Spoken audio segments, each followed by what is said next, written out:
AEW All In once again faces counter-programming. WWE gains and loses a star. It's all here on the Wrestling's Bullshit podcast. Welcome back. Definitely don't want to take up too much of your time today. The AEW All In preview and predictions show is out now. Go ahead and go to my page and check it out. Ant and I did the show a couple days ago. So I'm very excited for AEW All In. We'll definitely preview some of the matches on there. But for a full extensive breakdown and a couple of predictions, go ahead and check out that Wrestling is Bullshit special that I posted recently. That's going to be the last special of the year. We do a special for I'm not Royal Rumble. We do a special for WrestleMania. We do a special for SummerSlam. And then we do a special for AEW All In. And if you like hearing Ant and I converse, then I recommend the Lights Out podcast, which is also right here on this channel. Good for the world of MMA and, more importantly, good for the world of boxing. Check out the Lights Out podcast if you want to learn more about the current world of both MMA and boxing. All right, let's get into it, fellas. We had a couple of things transpire over the past few days.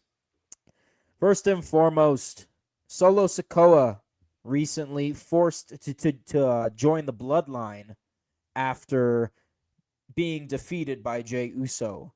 Well, 7 days after Solo Sikoa was defeated by Jey Uso and forced to join the Bloodline, Solo Sikoa has officially turned on the Bloodline. Babyface Solo keeps on going. Very excited. I made a post on Instagram about it. If Solo Sikoa is joining the Bloodline, I don't want him to lose his current character because he is over right now. He just has a way with the crowd right now. They've had him play this heel, this serious mobster heel for a while, and now he's finally a face, and he's able to show us another side of him, and the fans love it. So I'm really glad that Solo Sikoa will continue to be a babyface and feud with the Usos and eventually Roman Reigns. We also had Ring of Honor Death Before Dishonor. This is one of 3 big shows that Ring of Honor does each year. We had Supercard of Honor a few months ago. Now we've had Death Before Dishonor, and now we'll have Ring of Honor Final Battle at the end of the year. We saw 2 big title changes at Death Before Dishonor. Action Andretti was able to defeat Lio Rush for the Ring of Honor World Television Championship. And we also saw another title change. Yes, I totally did space on that, but let me check it out. I believe the Ring of Honor World 6-Man Tag Team Championship. The Lethal Twist are now the Ring of Honor World 6-Man Tag Team Champions. That's what it was. 2 title changes at Ring of Honor Death Before Dishonor. That was this past Friday, and this past Sunday was TNA Lockdown, which showed us quite a bit. We were able to see a lot of different things go down at TNA Lockdown. First of all, Mustafa Ali was able to regain the TNA International Championship against Jason Hotch in a steel cage match. Leon Slater was able to Cedric Alexander to regain the X Division Championship. And in the main event, the Nemeths were able to defeat the Hardys for the TNA World Tag Team Championship in a steel cage match. After this happened, Leon Slater confronted TNA World Champion Nick Nemeth, newly crowned TNA Tag Team Champ as well, Nick Nemeth, and said that he plans to activate Option C and challenge Nick Nemeth for the TNA World Championship at Bound for Glory this year, thus setting up TNA's most interesting match of the year.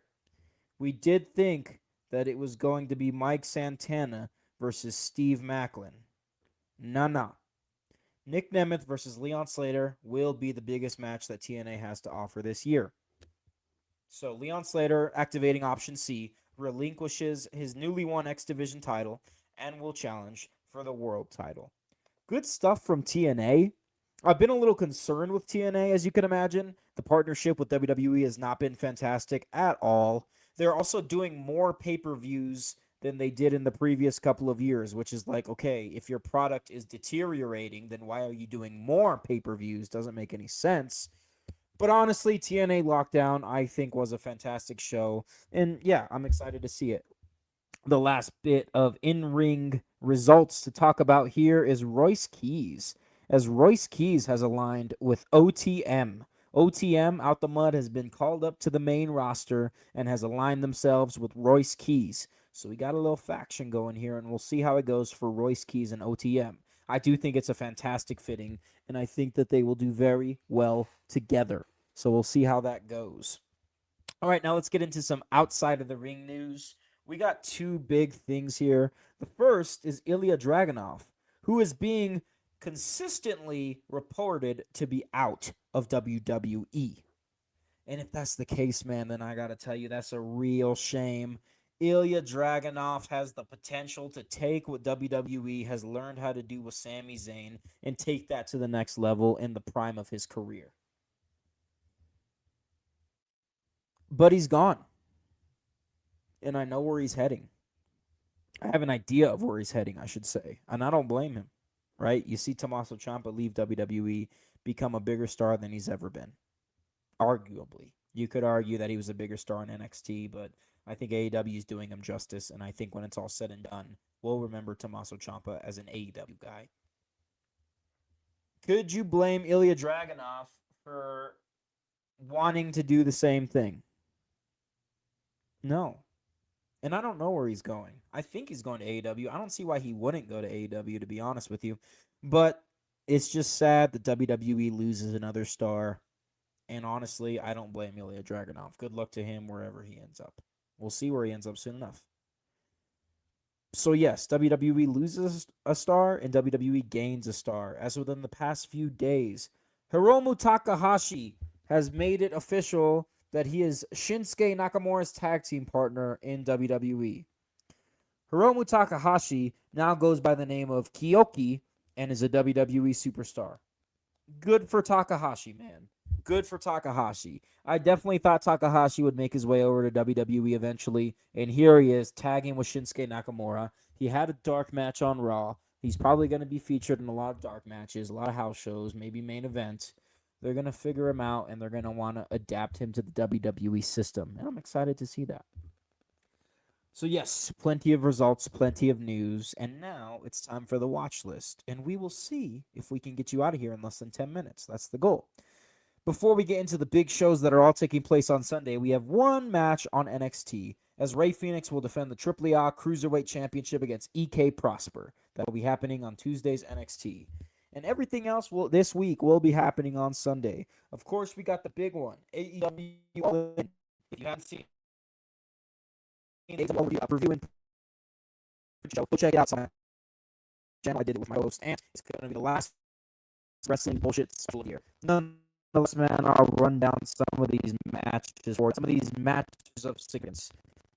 We have Kyle Fletcher taking on Kazuchika Okada and Konosuke defending that AEW International Championship. We have a Falls Count Anywhere match between Darby Allin and Kevin Knight for the TNT Championship. This is a huge match I'm really looking forward to. And then we have Divine Dominion defending their AEW Women's World Tag Team Championship against the Brawling Birds, who are due for a big moment at Wembley Stadium. We have Casino Gauntlet match for the number one contendership to the AEW World title. That'll be a fun match. It always is. We have Cage and Cope defending the AEW World Tag Team Championship against the Young Bucks. Fantastic match there. We have the Continental Challenge Cup final. If you want to know who the two final contestants are, I recommend watching AEW Dynamite, as the semifinals will take place on Dynamite. You got Jon Moxley taking on faction mate Claudio Castagnoli in what will be a banger. And then you have Nigel McGuinness taking on Kyle O'Reilly, which should also be excellent. I'm sure we'll see Moxley versus O'Reilly, and I'm sure that match is going to cook. I expect that match to steal the show. I really do. And then we got the co-main. Willow Nightingale will be defending the AEW Women's World Championship against the Owen Cup winner, Mercedes Moné. The back-to-back Owen Cup winner, Mercedes Moné.